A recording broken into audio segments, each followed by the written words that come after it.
नमस्कार, मैं हूं शुभम शंकरधर। आप देख रहे हैं मनी 9। स्वागत है आपका हमारी खास पेशकश भारत वर्ष का बजट। आज पूरे दिन ये प्रोग्राम आपके साथ चलता रहेगा अनवरत। एंकर्स बदलते रहेंगे, एक्सपर्ट्स बदलते रहेंगे, लेकिन आपको बजट की हर बारीकी समझ में आएगी, ये मेरा आपसे वादा है। ये पहला कार्यक्रम जिसमें मैं और मेरे साथ स्टूडियो में अंशुमान जी जुड़ गए हैं, मनी 9 के एडिटर। सर, बहुत स्वागत है आपका। ये कार्यक्रम इसलिए हमने शुरू किया क्योंकि बजट अब कुछ ही मिनट दूर है, कुछ ही घंटे दूर है, पूरे 2 घंटे भी नहीं रह गए हैं। 1.5 घंटे बाद, पौने 2 घंटे बाद बजट हमारे सामने आएगा, उसकी घोषणाएं होने लगेंगी, वित्त मंत्री घोषणाओं का ऐलान करने लगेंगी। तो इससे पहले ये ज़रूरी है जानना कि इतनी सारी बातें हो गई, इतनी सारी चर्चाएं हो गई, इतने सारे आंकड़े हो गए, तथ्य हो गए, तर्क हो गए, तो ये जानना ज़रूरी है कि जो आम आदमी के, जो आपके और मेरे मन में सवाल हैं, जो समस्याएं हैं, उनके जो समाधान हैं, वो क्या कुछ मिलने की उम्मीद है इस बजट में। कम से कम यही जाना समझा जा सकता है बजट से ठीक पहले। शेयर बाजार खुले आज हरे निशान में। बाजार को शायद उम्मीद है कि बजट में कुछ बहुत बड़ा नेगेटिव नहीं आएगा, शायद ये उम्मीद होगी बाजार को। यही कारण है कि प्री ओपन सेशन में भी बाजार हरे निशान में खुले, और अब जब हम ये कार्यक्रम कर रहे हैं तो भी बाजार ऑलमोस्ट फ्लैट कह सकते हैं, क्योंकि सेंसेक्स का 50 अंक ऊपर होना, 60 अंक ऊपर होना कोई बहुत बड़ी तेजी आप नहीं मान सकते, गिरावट भी नहीं मान सकते। इसीलिए मैं कह रहा हूं बाजार ऑलमोस्ट फ्लैट है। सामने आपके फुटेज आने लग गया है।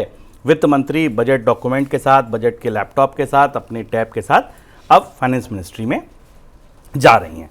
कुछ ही क्षण में ये खुलेगा पिटारा और आपको पता चलने लगेगा कि क्या क्या इस पिटारे में है। अब जो सवाल हैं, अब जो मेरे मन में सवाल हैं, जो मुझे लगता है एक आम आदमी को इस पूरे बजट से, जो 45-50 हजार लाख करोड़ रुपए का बजट होगा, उससे कितना हमारा संपर्क है, संबंध है, हम वो समझना चाहेंगे। तो जो सबसे इंपॉर्टेंट चीज़ है वो क्या है, वो है, जो समस्या भी है वो है मिडिल क्लास की बात करेंगे कि सर क्या ईटीसी में, क्या सेविंग्स को बढ़ावा देने के लिए सरकार कुछ टैक्स एग्जम्पशन दे सकती है। बहुत सारे लोग बजट सिर्फ इसीलिए सुनते हैं, भैया आयकर की सीमा बढ़ेगी क्या? 2 रिजीम है, नई और पुरानी। अब बहुत ज़्यादा टेक्निकलिटी आप करिए कि 80C में ये हो सकता है, होम लोन में वो हो सकता है, मेडिकल में ये हो सकता है, न्यू रिजीम के टैक्स स्लैब चेंज हो सकते हैं, पुरानी भी हो सकता है। ये कुल मिला के है क्या? कुल मिलाकर बात इतनी है कि क्या टैक्स कम भरने के बाद लोगों के हाथ में कुछ थोड़ा सा ज़्यादा पैसा छोड़ा जाएगा? मोटा सवाल ये है। पहला सवाल ये जिसका जवाब लेंगे, ठीक है।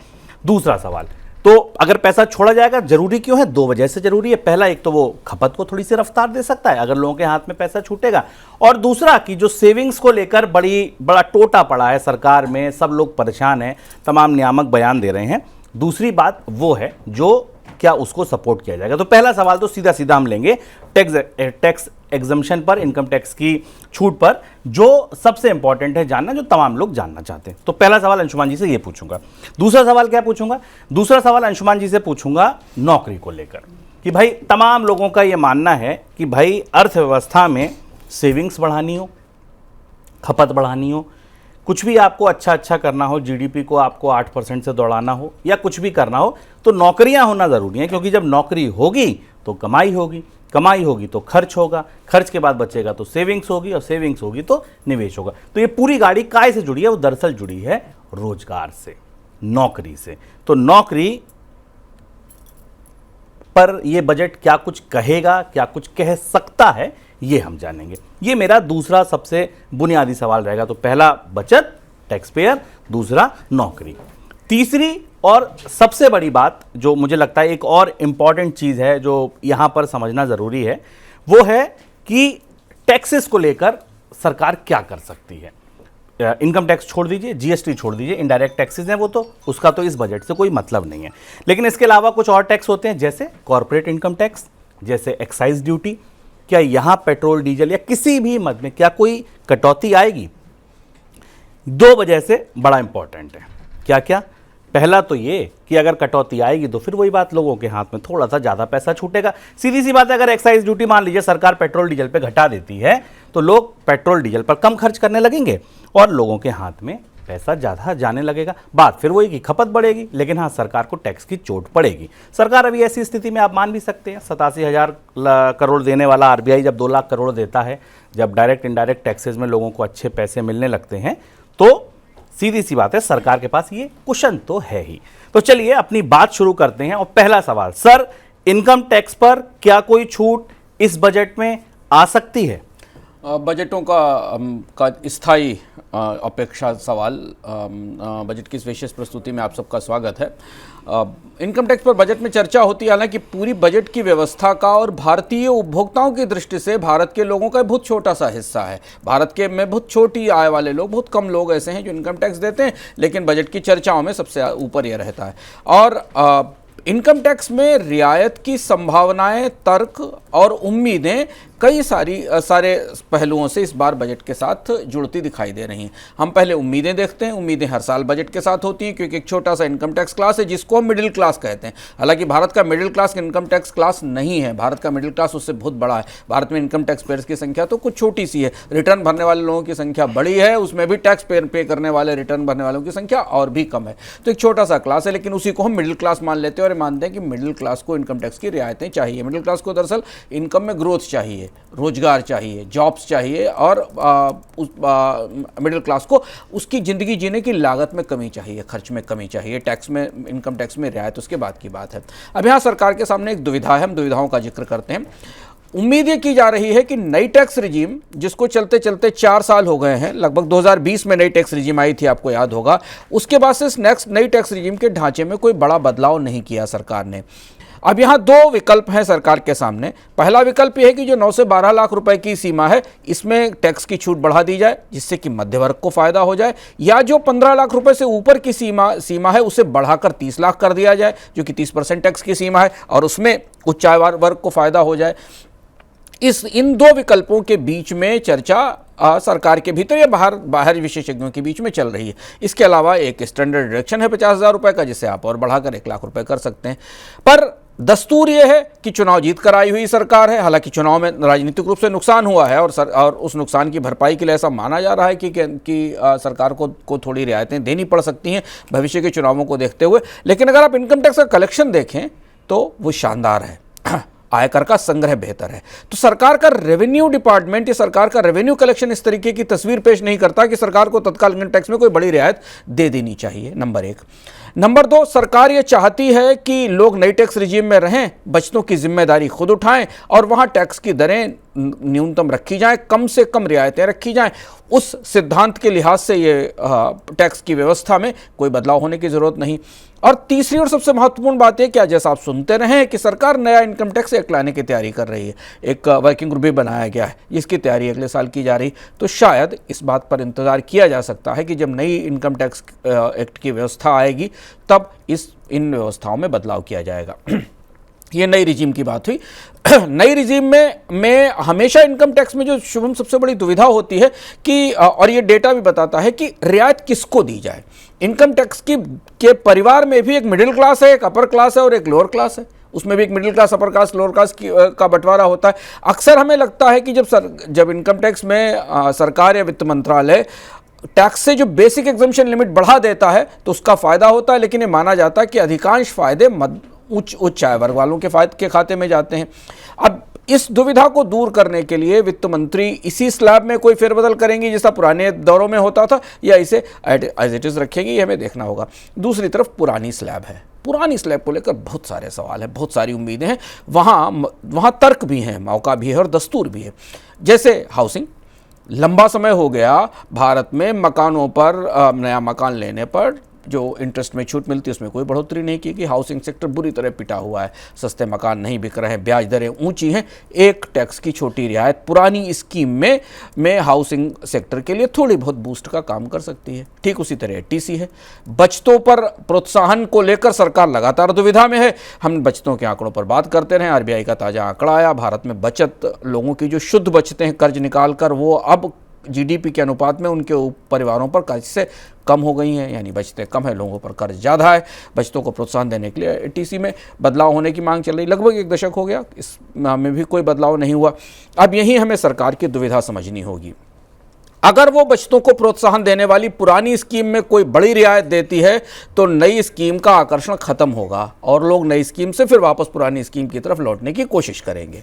और उसे अगर नई स्कीम में लोगों को बनाए रखना है तो नई स्कीम में उसे इनकम टैक्स के स्लैब में बदलाव करने होंगे, थोड़े बहुत बदलाव ऐसे करने होंगे जिससे कि नई स्कीम में आने वाले लोगों का आकर्षण बना रहे। अब जद्दोजहद समझिए, अगर बचतें बचानी है तो पुरानी स्कीम को बेहतर करना होगा, क्योंकि नई स्कीम में तो फिर अगर रियायतें जोड़ दी जाएंगी तो पुरानी वाली स्कीम जैसी हो जाएगी। और इस जद्दोजहद में हम पिछले 4 साल से सरकार को फंसा देख रहे हैं और इनकम टैक्स में कोई बदलाव इसलिए नहीं हो पा रहा है क्योंकि सरकार 2 परस्पर विरोधी लक्ष्यों के बीच में जाकर उलझ गई है। और भारत की पूरी इनकम टैक्स नीति इन 2 परस्पर विरोधी लक्ष्यों के बीच में उलझी है। एक लक्ष्य है कि टैक्स के सहारे बचतें बढ़ाई जाए और दूसरा लक्ष्य है कि टैक्स की रियायतें कम से कम रखी जाएं और लोगों को टैक्स पे करने के लिए बाध्य किया जाए और उन्हें इनकम टैक्स की दरें कम रखी जाए। और वो दुविधा चिरंतन है जब से नई स्कीम आई और वही हमें आज भी दिखाई देती है। शुक्रिया है कि सरकार के पास अच्छा इनकम टैक्स का रेवेन्यू है, लोग टैक्स पे कर रहे हैं, सरकार का राजस्व संग्रह अच्छा है, इसलिए उसे उसके लिए कोई बहुत पैनिक या दबाव की स्थिति नहीं है कि इसमें बदलाव कर सके। एक हिस्सा केवल ऐसा है जहां अब पैनिक दिख रहा है, जहां अब दबाव दिख रहा है शुभम, वो है बैंकों में घटता डिपॉजिट। वहां पर आरबीआई और बैंकर सरकार से इस बात की मांग कर रहे हैं कि बैंकों में डिपॉजिट पर टैक्स रियायत को थोड़ा बढ़ाया जाना चाहिए, नहीं तो बैंकों में अब बचत रुकी नहीं रही, वहां से निकलकर म्यूचुअल फंड और स्टॉक मार्केट की तरफ जा रही है। तो इस बात की आप उम्मीद कर सकते हैं कि लंबी अवधि की एफडी पर, टाइम डिपॉजिट्स पर, या जिनको मियादी जमा कहते हैं, उन पर इस बजट में टैक्स की रियायत में बढ़ोतरी की जा सकती है। 10,000 रुपये से बढ़ाकर कुछ आगे तक पहुंचाई जा सकती है। चलिए, तो मोटी बात यही देखिएगा, जब घोषणाएं सुने, जब हमारा एनालिसिस देखें। हाँ, एक चीज़ और बता दूं, मनी 9 आपको ऐलान के साथ साथ एनालिसिस भी पूरी बताता जाएगा। कोई घोषणा आएगी तो उसका असर आप मनी 9 के सोशल मीडिया हैंडल्स पर अपडेट रहिएगा, ट्विटर पर और इंस्टा पर, सारी जगहों पर आप अपडेट रहिएगा, क्योंकि वहाँ आपको एनालिसिस के क्रिएटिव कार्ड्स तत्काल मिलते रहेंगे, जिससे आप केवल घोषणा नहीं, उसका असर भी समझ पाएंगे। तो ये तो रही बात टैक्स की। तो आप ये समझिएगा मोटी बात कि स्लैब बढ़ा, जैसे अंशुमान जी ने कहा कि पुरानी और नई रिजीम है, अब पुरानी को अगर बढ़ावा देंगे तो नई वाले को फिर ये लगेगा कि यार वो तो सरकार अपनी बात से पीछे हट गई। तमाम कन्फ्यूजन्स हैं। मोटी बात इतनी समझिएगा कि कुछ भी हो, स्लैब बदलें, एटीसी बदले, होम लोन बदले, मेडिकल इंश्योरेंस पे टैक्स छूट बढ़े, कुछ भी ऐसा हो, क्या उससे नेट आउट गो, क्या आदमी के हाथ में कुछ एक्स्ट्रा खर्चे के लिए आ रहा है या नहीं। देश में करीब 2.25 करोड़ के आसपास ऐसे लोग हैं जो आयकर भरते हैं। 21-22 के आंकड़े में 2 करोड़ थे, अब बढ़ के 2.25 करोड़, 2.5 करोड़ के आसपास होंगे। 3 करोड़ से नीचे ये तय मानिए। लेकिन जरूरी क्या है समझना, उसके पीछे एक बड़ी बात समझना ये जरूरी है। मनी 9 का सर्वे भी जो बताता है कि 4.2 का परिवार है, तो अगर 2 करोड़ लोगों को ये राहत मिलती है तो दरअसल वो 8 करोड़ लोग, 9 करोड़ लोग खर्च करते हैं, उन लोगों को वो राहत मिलती है, ये समझना जरूरी है। अब आते हैं नौकरी पे। ठीक है भैया, सेविंग्स पे जो होगा देखेंगे। सर, नौकरी के मोर्चे पर आप बताइए, बहुत एकदम 2 टूक, ये बजट नौकरियों के नए रास्ते खोल सकता है? बजट के साथ नौकरियों का रिश्ता कोई सीधा नहीं होता और इस मुगालते में रहने की हमें ज़रूरत नहीं। और हम पिछले कई सारे बजट देखते आए। भारत की नौकरियों का परिदृश्य बेहद जटिल है। भारत दुनिया के उन अनोखे देशों में है जहां आर्थिक विकास दर 7 से 8% के आसपास है और बेकारी दर चरम पर है। कल जो इकोनॉमिक सर्वे आया उसने कहा कि भारत में 78.5 लगभग 80 लाख रोजगार 2030 तक प्रतिवर्ष बनाने होंगे, और वो भी एग्रीकल्चर से बाहर, कृषि क्षेत्र में नहीं, गांव में नहीं, खेती में नहीं, मनरेगा में नहीं, वास्तविक रूप से उद्योग में, सेवा में, सर्विसेज में बनाने होंगे।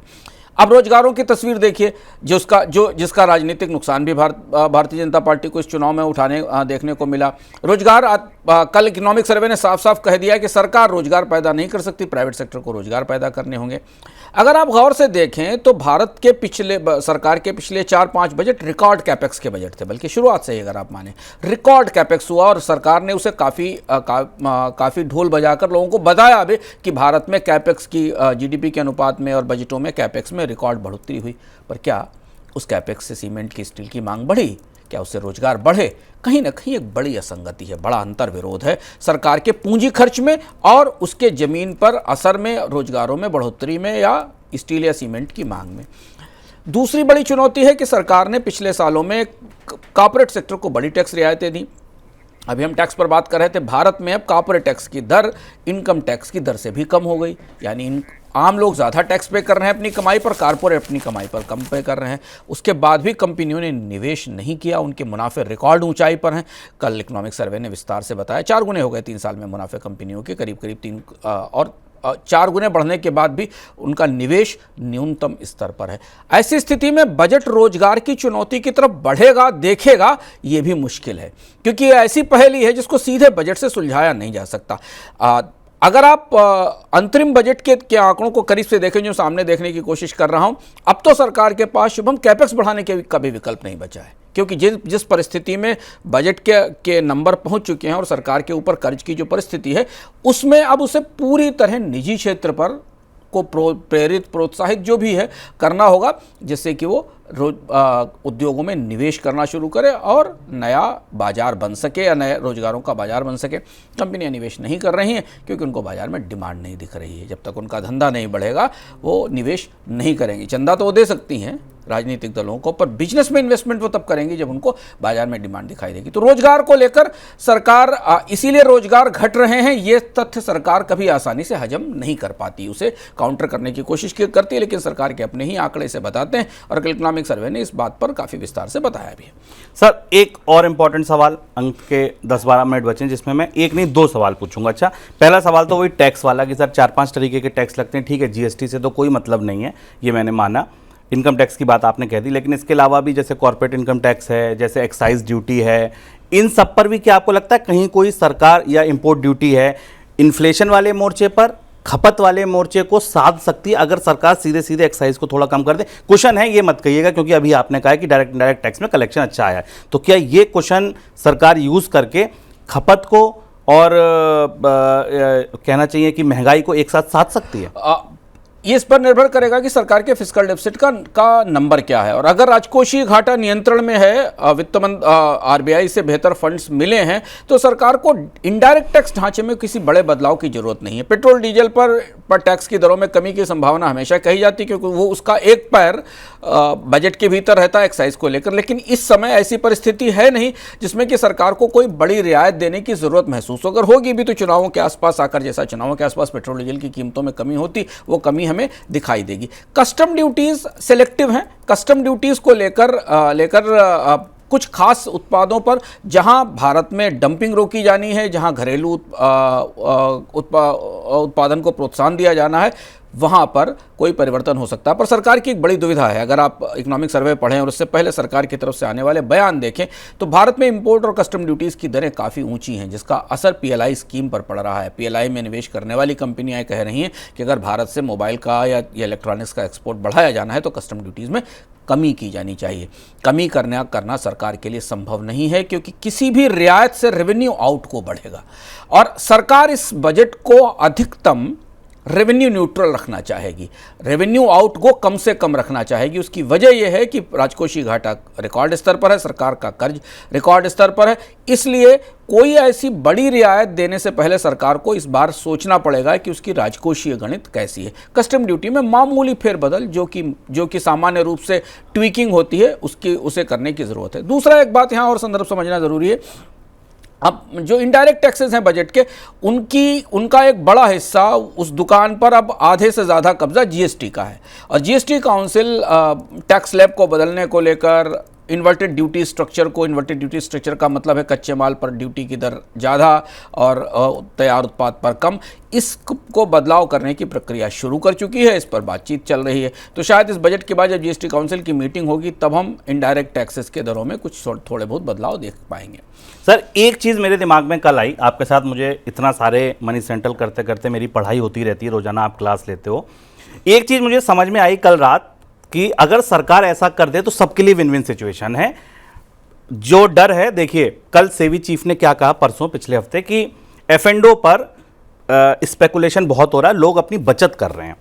सर, क्या ऐसा हो सकता है कि सरकार एफ&ओ की ट्रेडिंग पर केवल कोई नया टैक्स लगा दे? देखिए इससे क्या होगा कि एफ&ओ पर लोगों का रुझान कम होगा, सेविंग का पैसा सेविंग में रहेगा और सरकार को टैक्स भी मिलेगा। क्या आपको लगता है कि शेयर बाजार में, और सब पे नहीं, ठीक है, लेकिन हाँ एफ&ओ वाले हिस्से पर क्या सरकार कुछ ऐसा कर सकती है? ये प्रस्ताव था और इस प्रस्ताव पर चर्चा भी थी, क्योंकि आरबीआई की तरफ से और सेबी की तरफ से इस बात की सिफारिश की गई थी। सेबी तो असल में थक गई लोगों को एफएनडो की तरफ रोकने की चेतावनी देते देते। तो अब तरीका ये कि टैक्सेशन की साइड से एफएनडो की स्पेकुलेटिव ट्रेडिंग को अलग से टैक्स के दायरे में डाल दिया जाए। फिर ये शुभम दुविधा यही है, अर्थव्यवस्था में सरकार के लिए बहुत अच्छी खबरें नहीं है, राजनीतिक मोर्चे से भी बहुत अच्छी खबरें नहीं, चुनाव के बाद सरकार के पास अच्छी खबरों का टोटा है। सिर्फ एक ही अच्छी खबर है ना, स्टॉक मार्केट, जिसमें रिकॉर्ड तेजी है चुनाव के बाद। कोई भी ऐसा कदम एफएनडो पर आने वाला टैक्स हो या कैपिटल गेंस को लेकर कोई बदलाव हो या जो चर्चाएं चल रही हैं कि म्यूचुअल फंड पर किसी तरीके के टैक्सेशन की बात हो, बाजार का सेंटीमेंट बिगाड़ देगा। और वो बिगड़ा हुआ सेंटीमेंट सरकार के लिए के लिए इस दौरान बजट पर प्रतिक्रिया को लेकर बड़ा को और बजट को लेकर जो सेंटीमेंट बनेगा वो थोड़ा नेगेटिव होगा। हालांकि बेहद ज़रूरी है बजट की प्रक्रिया के तहत एफएनडो में पर को टैक्सेशन लगाकर उसे डिस्करेज किया जा सकता है, इस बात की संभावना है। ये प्रस्ताव भी विचाराधीन है। हमने इस पर किसी कार्यक्रम में चर्चा भी की थी कि एफएनडो को एक अलग कैटेगरी में डालकर उसको स्पेकुलेटिव व्यवस्था में डाल दिया जाए, लेकिन उसे करने से पहले बाजार की प्रतिक्रिया का इंतजार करना होगा और वो तत्काल वित्त मंत्री अभी करेंगी, क्योंकि सरकार अभी चुनाव के बाद लौटी तो इन सारे प्रस्तावों पर विचार करने में भी थोड़ा समय लगता है। सर, एक थोड़ा सा अजीब सा सवाल है लेकिन मन में है तो मैं आपसे पूछ रहा हूँ। सर, 4-5 चीज़ें ऐसी पकड़ी जाएं जो इकोनॉमी में वेल वेदर कहिए या ये कहिए एस्पिरेशन क्लास की बात कहती है या इकोनॉमी में अच्छे दिन की बात कहती है। 2 व्हीलर्स हो गए जैसे हम कह सकते हैं, गोल्ड हो गया, छोटे लोग, गांव के लोग भी, छोटी बचत वाले लोग भी वो काम करते हैं, मोबाइल फ़ोन्स हो गए, ठीक है, ये सब चीज़ें। और इकोनॉमी में स्लोडाउन सब जगह से दिख रहा है, सबके पीक 16-17 में, 21-22 में बन चुके हैं, चाहे वो 2 व्हीलर की सेल का हुआ, चाहे वो ट्रेनों में चढ़ने वाले लोगों का हुआ, हर तरह का आप देखिए तो मिडिल क्लास और लोअर मिडिल क्लास के पीक 4-5 साल पीछे हम। आपको लगता है कि सरकार चुन चुनकर इन जगहों पर एक्साइज के सहारे, इंपोर्ट ड्यूटी के सहारे, या कम से कम ये कह सकती है कि हम जीएसटी काउंसिल से कहेंगे कि 2 व्हीलर पर आप जीएसटी 28 से 18 कर दीजिए। आपको लगता है कि अब ये वो समय है जब फोकस्ड कर जैसे आप कहते हैं ना कि शुभम जरूरत मेक इन इंडिया से ज़्यादा मेक इन लुधियाना की है, मेक इन बरेली की है, तो क्या आपको लगता है ये वो समय है कि ठीक है ओवरऑल एक्साइज ड्यूटी वो सब छोड़ो यार, पेट्रोल पकड़ो, 2 व्हीलर पकड़ो, गोल्ड पकड़ो, मोबाइल फोन्स पकड़ो और यहां सीधे सीधे लोगों के हाथ में चीजें दो? 2 चीजें सबसे महत्वपूर्ण ये कि अगर सरकार को तत्काल डिमांड का इंजन जनरेट करना है तो उसे हाउसिंग को पकड़ना पड़ेगा।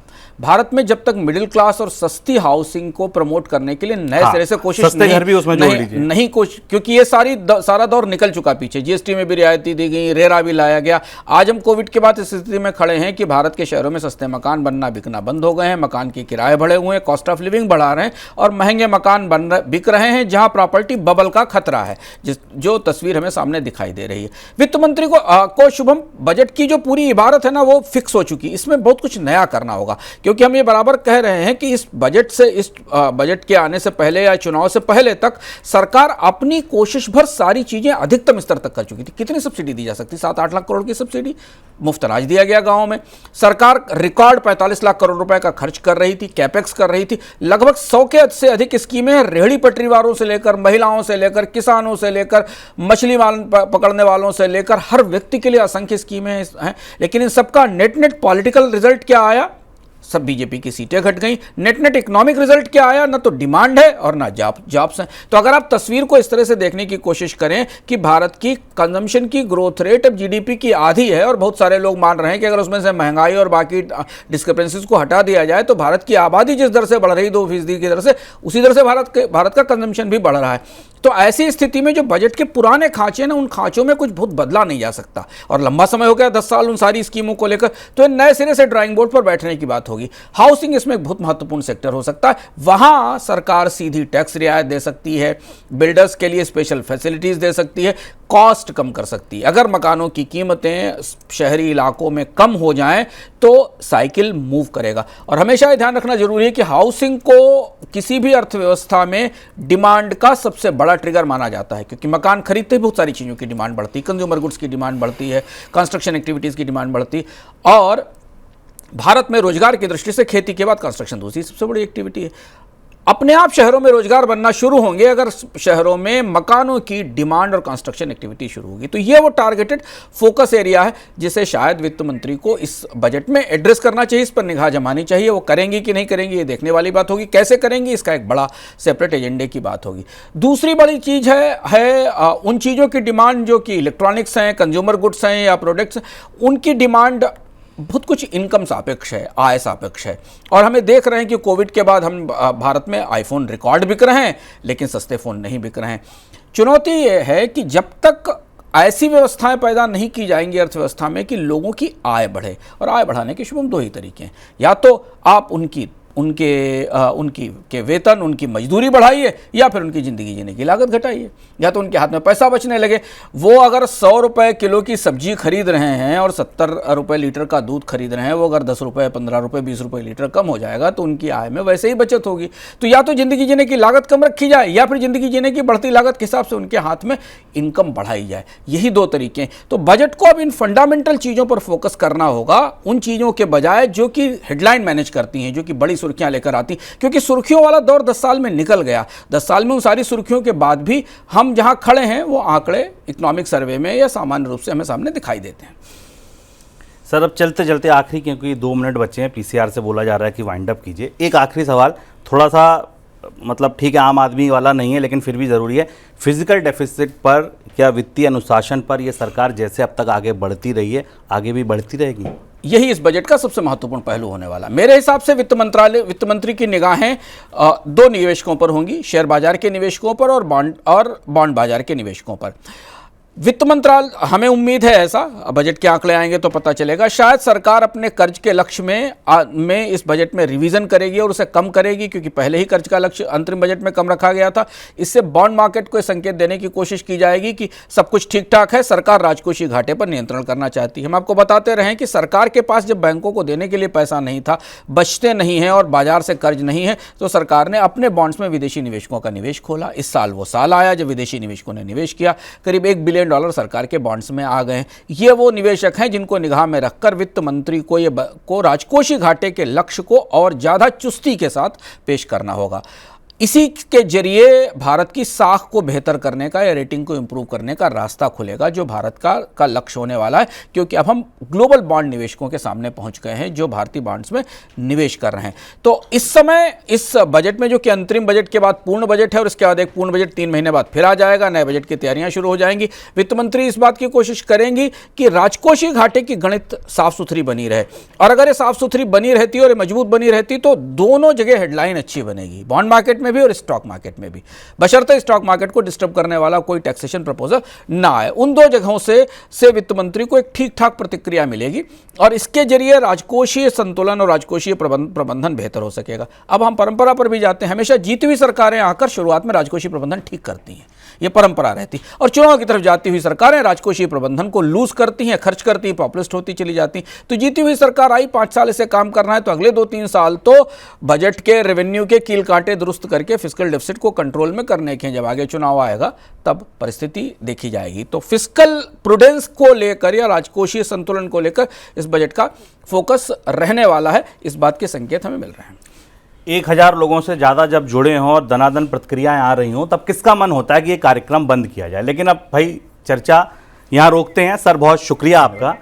और अब आप जिस लाइव लिंक पर हैं इसको हटाइएगा मत, मैं हटूंगा, अंशुमान जी हटेंगे, दूसरे लोग आएंगे, लेकिन ऐसे ही एक्सपर्ट, ऐसी ही बातें लगातार चलती रहेंगी। और हाँ, बीच बीच में अंशुमान जी आते रहेंगे, बजट की बारीकी आपको समझाते रहेंगे। 11 बजे से शुरू हो जाएगा हमारे बजट स्पीच, और उससे पहले बाजार की रणनीति अब विवेक मित्तल आएंगे, वो बताएंगे। लेकिन उससे पहले देखिए आज दिन में कौन कौन से बड़े एक्सपर्ट जुड़ रहे हैं हमारे साथ। शेयर बाजार पर कैसा होगा बजट का असर? बजट में टैक्स छूट बढ़ेगी या इनकम पर कैंची चलेगी? बचत, बीमा और निवेश के लिए कैसा होगा इस बार का बजट? शिक्षा, स्वास्थ्य और रोजगार, किस पर होगा ज्यादा फोकस?